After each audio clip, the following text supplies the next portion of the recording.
Hello hi welcome back to one more Vini vlog అండి. So ఈ vlog ఏంటంటే ఇవాళ మార్నింగ్ నేను మైసూర్ బోండా వేసా బ్రేక్ఫాస్ట్కి. సో ఇవి ఒకదానికొకటి అంటుకోకుండా ఉండడానికి చిన్న టిప్ చెప్తా అనమాట. సో ఇదైతే నేను గానుగ నూనెలో చేస్తున్నాను, గానుగ నూనె తెప్పించి. చూడండి, ఇప్పుడు ఒకటి వేసాక అది పైకి తేలాలి.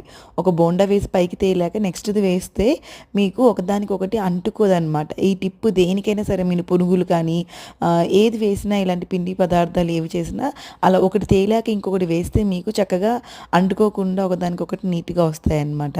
అండ్ మీలో ఎవరికైనా ఇది కంప్లీట్ వీడియో, రెసిపీ వీడియో కావాలంటే కమెంట్ బాక్స్లో కమెంట్ చేయండి, తప్పకుండా నేను షేర్ చేస్తాను. జనరల్గా నేను మైదా అస్సలు ఈ మధ్య కాలంలో దాదాపు ఒక 10 ఇయర్స్ నుంచి చాలా తక్కువ యూసేజ్.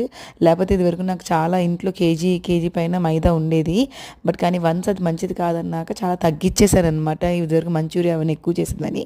బట్ ఇవాళ ఏ పిండి లేదు టిఫిన్కి అనేసి గబగబా ఇది కలిపేసి వేశాను. చాలా చాలా గుల్లగా చాలా బాగా వచ్చాయి.